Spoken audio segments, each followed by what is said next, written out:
Good afternoon, Jim Whitehead here. Good to see you. Or maybe, I hope you're saying it's good to see me. I don't know. But anyway, today we're going to talk about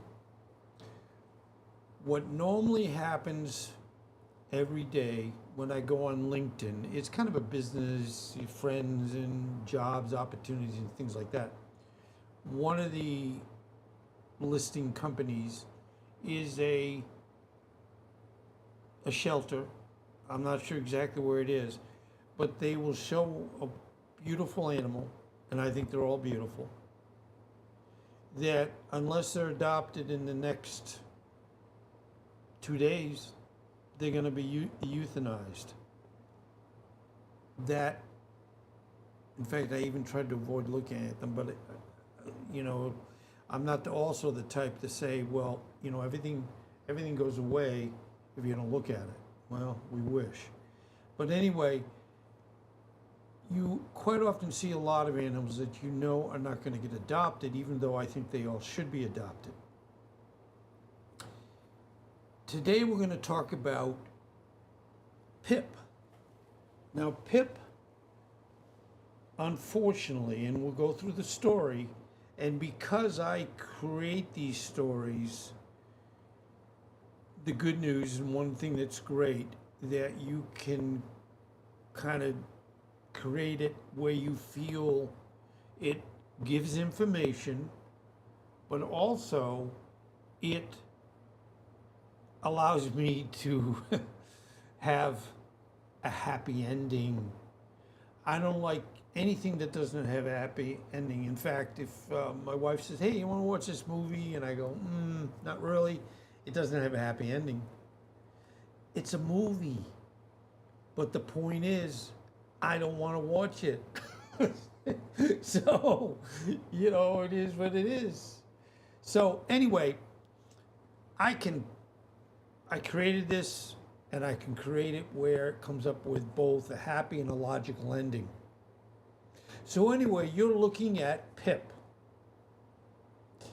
And all animals are wonderful, and they end up in, how would you say, these shelters, not necessarily because they're bad or whatever.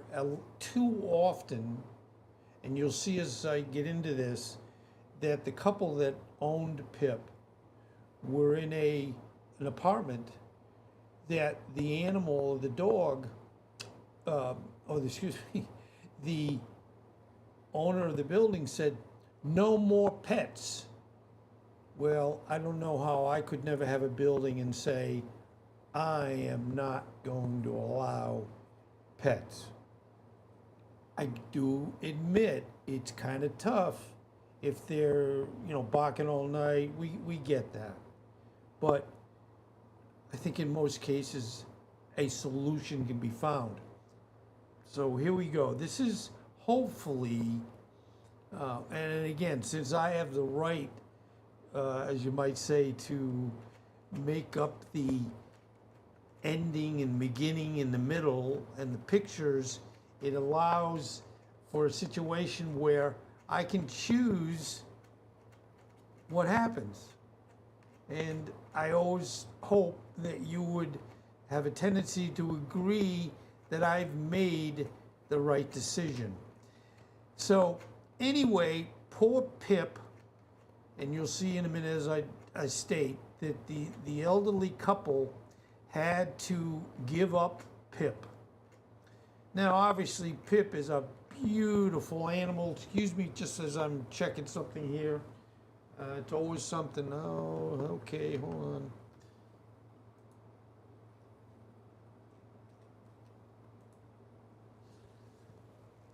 Okay, so as you can see, Pip, and they call him the Scruffy Terrier mix. And when I was a kid, I had Ginger, who was basically a mutt.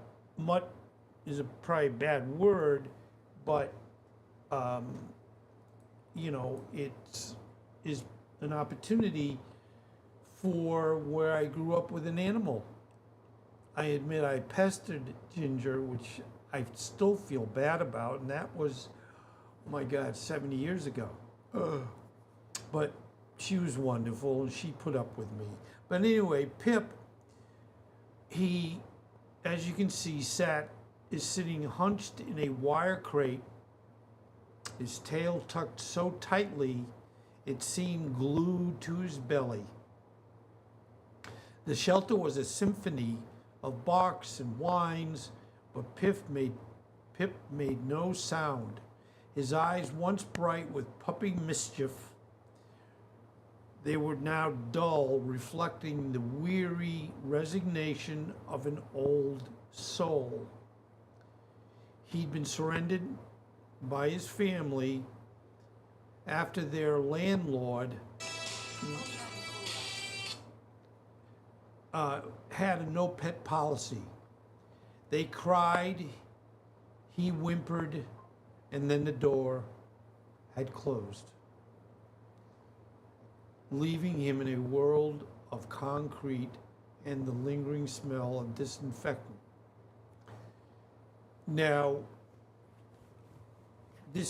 I didn't make this up in the sense that the verbiage, I pull the images, and yeah, I do have luckily the creative opportunity of making sure I don't get into where I've got to say this poor dog only has 2 days left, and if they don't get adopted, they're gone.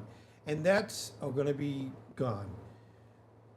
It's just not a good day at all. I pray every night for every animal in the world that they're going to be okay and they're, the best it can be. I did a short issue, and I put some shorts up today, but a longer video, I think on Saturday, about a lot of the poor dogs and cats and animals that had to be abandoned because of the Ukraine-Russian war. Now, I don't want to tell you how angry that makes me. We have no right in general to attack another country. But the bad and sad part of it is there's so many children, animals, people that suffer. And we're in a pretty good world. And I hope it's going to get better, but I don't know. But anyway, poor Pep.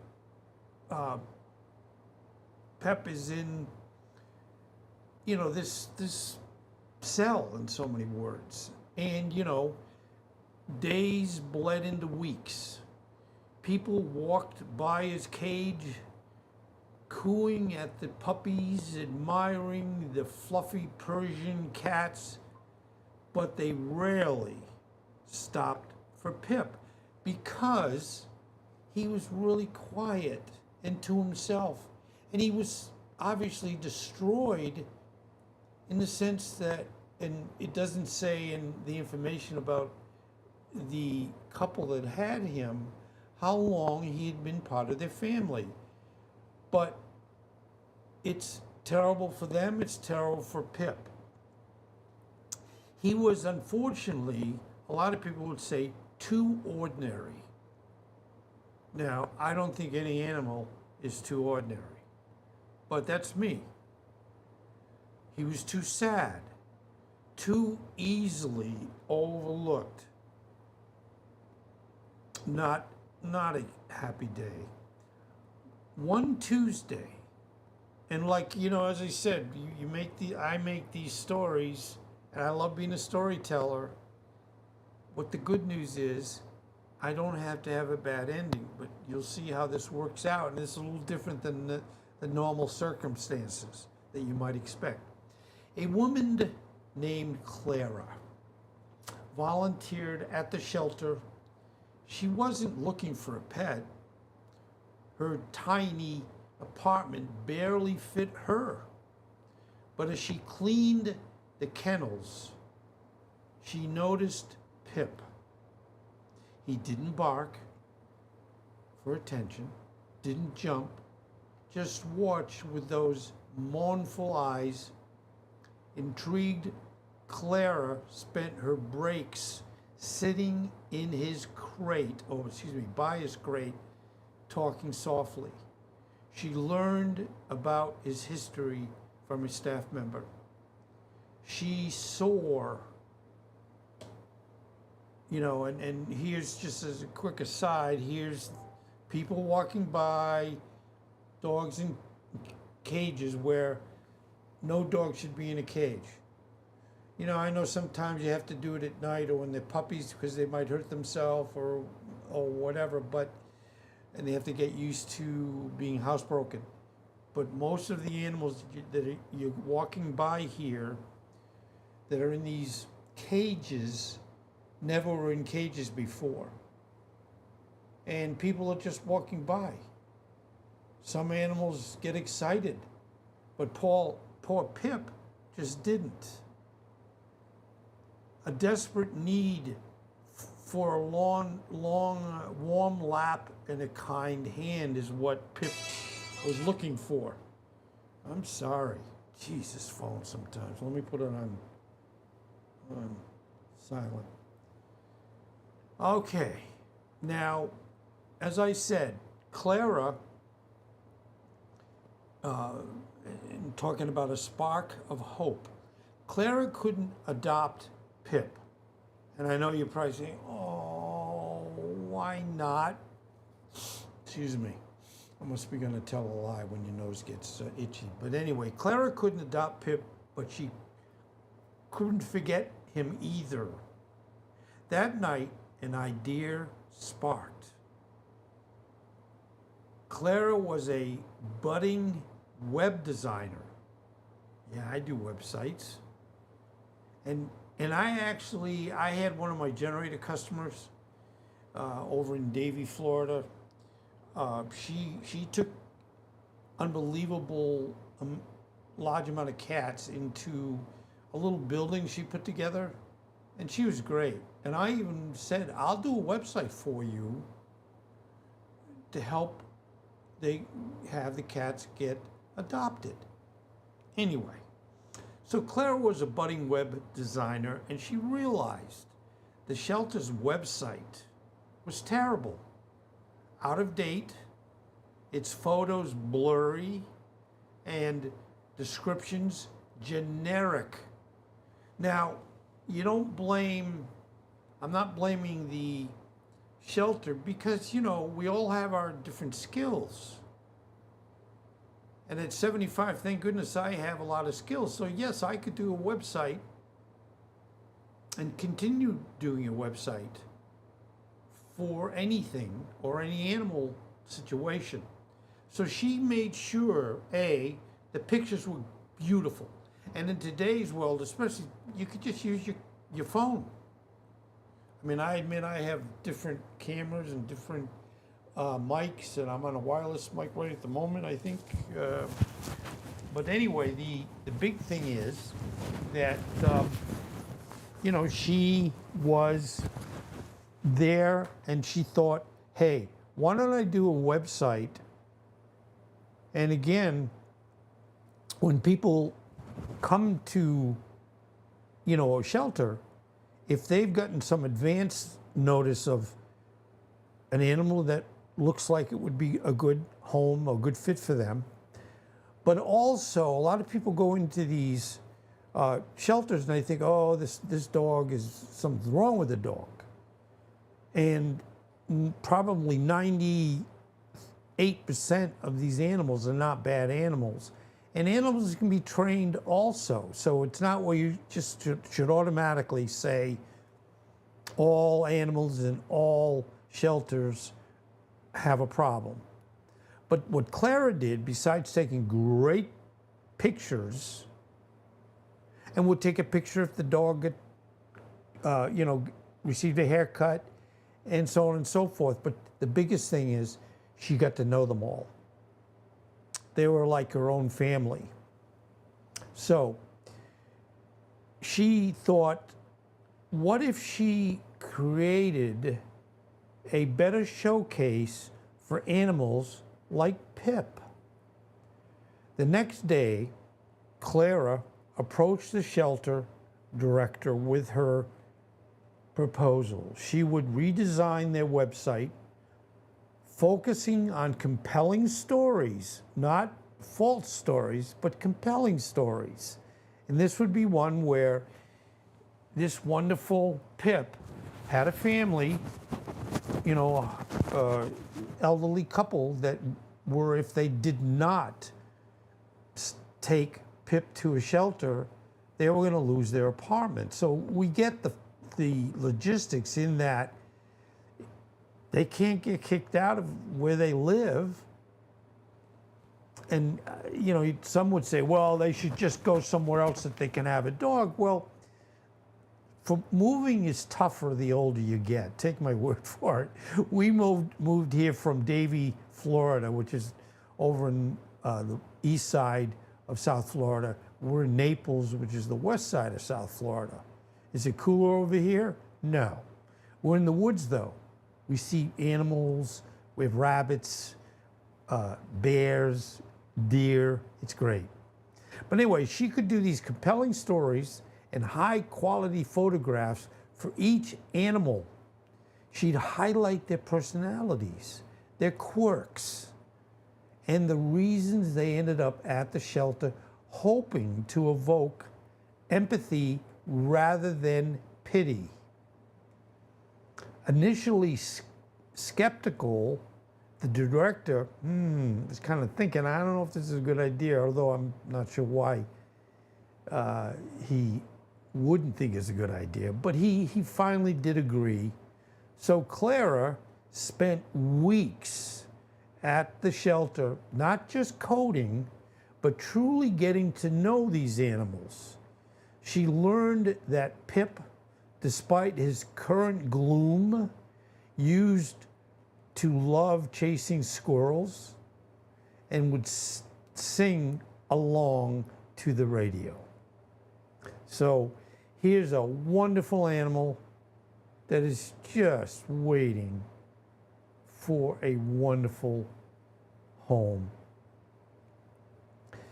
She captured a photo of him, as you can see here, outside in a small yard. A tentative ray of sunshine illuminating his fur, a flicker of his old self in his eyes.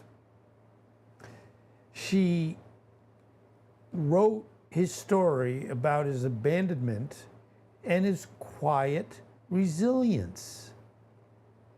So this is what we're going to call a new beginning.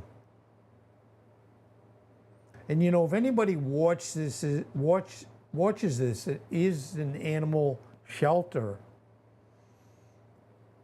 Hey, I'm Jim Whitehead, All Power Group, Phoenix Animal.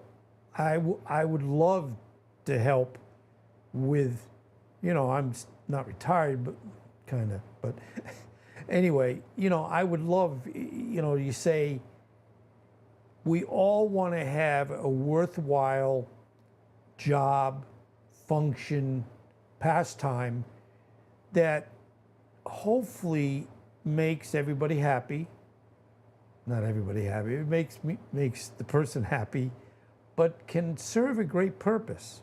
So this was considered a new beginning. The new website launched. The difference was immediate. Applications poured in.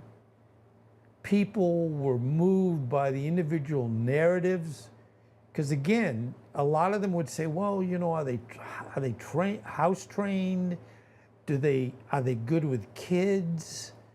Do they bite? Do they bark all night?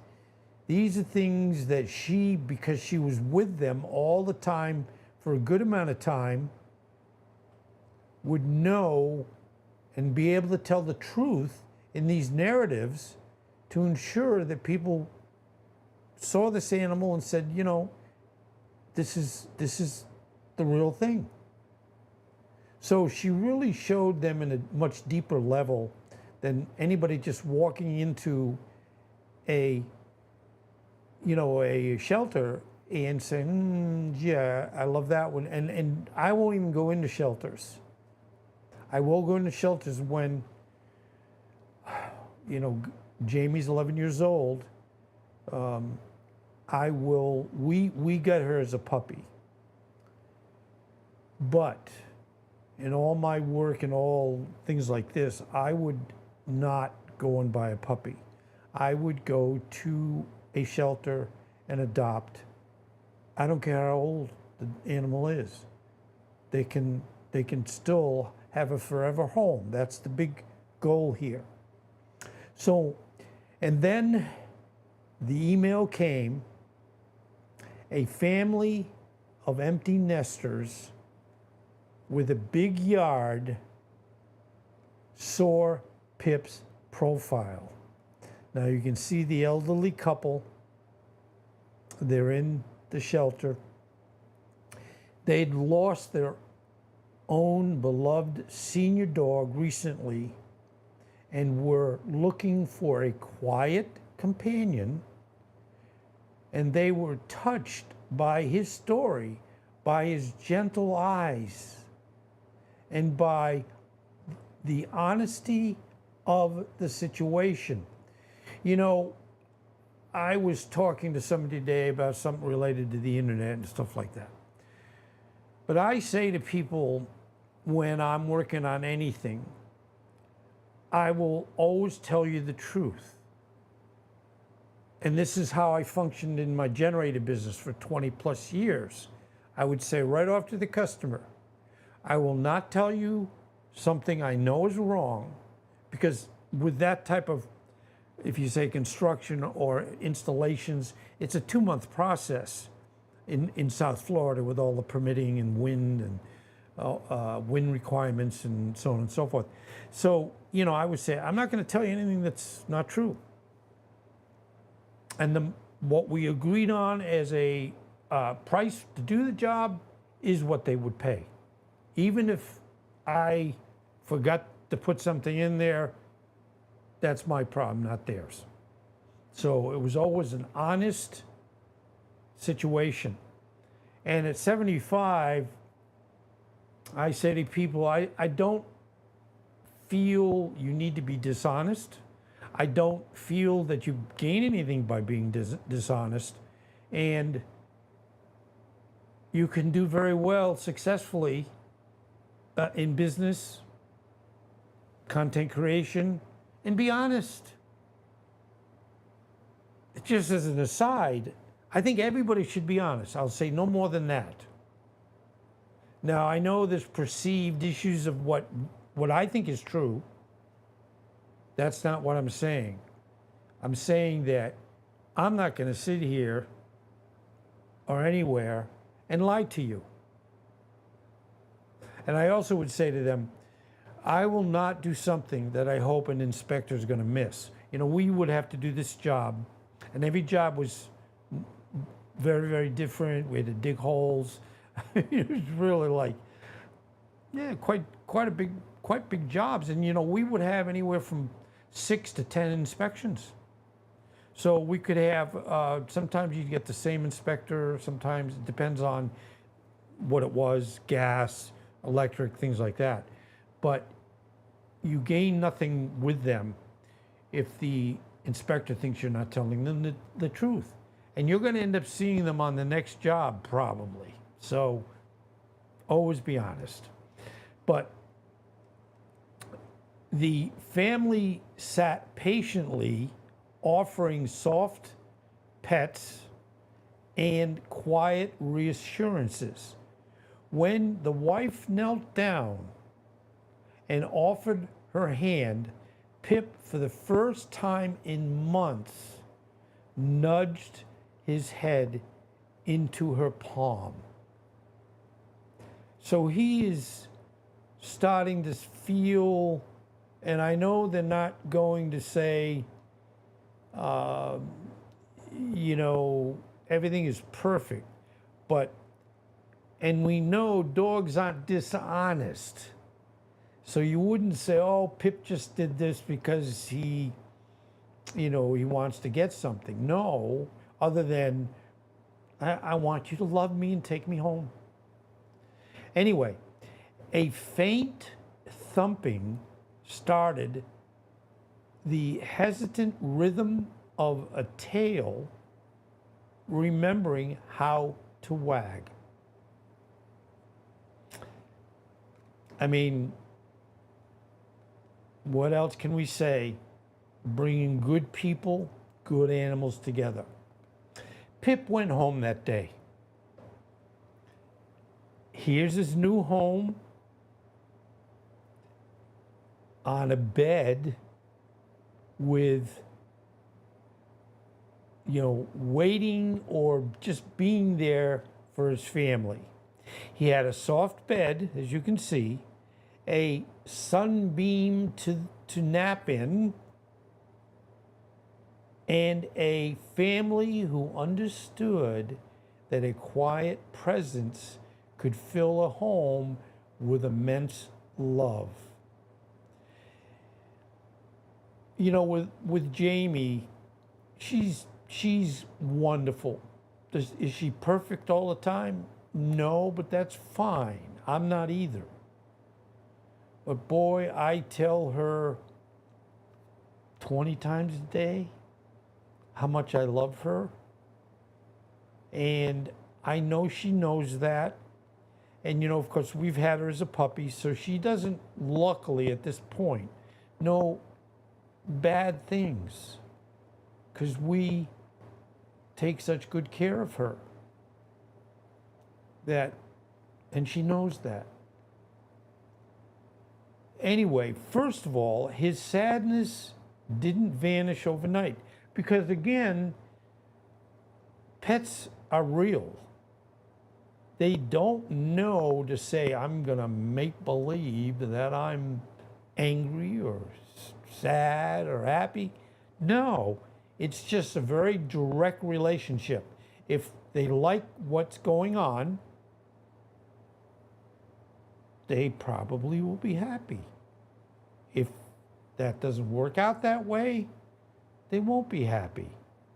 Anyway, but each day, his sadness receded a little more. Because, again, an animal that's been with someone else and had a home, they, of course, are going to think that, gee, is this my forever home, or is this just a little stop on the way back to another shelter? But as time went on, his fear and concern became an affection, and the knowledge, and he developed the knowledge, he was finally truly home. The shelter, with its new website, and this is the coolest answer or improvement to ensure things move in a better direction, continued to find loving homes for countless other Pips, proving that a little empathy and a lot of good design with the website could indeed change the world for a sad animal. Now, what else can I say? And the goal is to work toward having it where animals have homes. And if they lose a home, they get another home.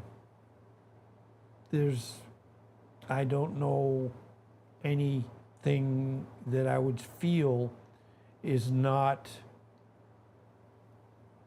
good if we can't, at least as humans with a brain and a little money here and there, help animals in distress. Now, I did one, I know I should put it up on the side, say if you're interested in Ukrainian animal issues, watch this. I'm it's like with anything, you have to keep making things better.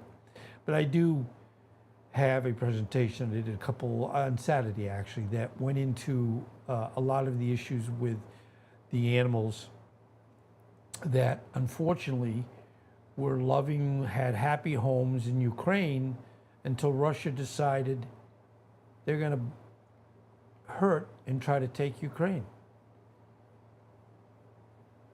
It just, I don't even understand it really sometimes, even though at my age. Somebody say, oh, come on, Jim, you've seen so many different things. But I also see that it doesn't have to happen this way. But anyway, thank you for being here. Pip, thanks you for being here.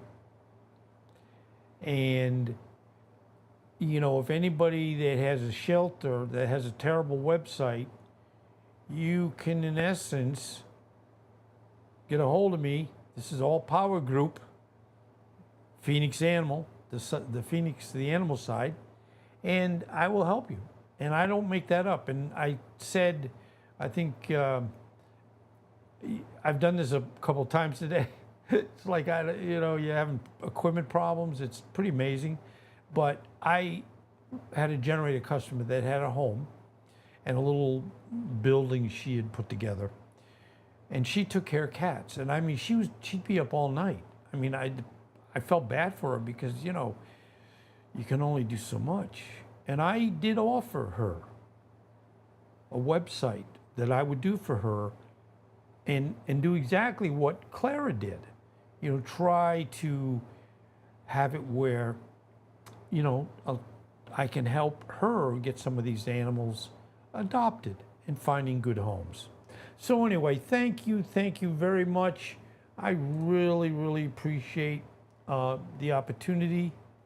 And if any of you watched my first live with this, and it's funny, if you do it more than once, do you get better?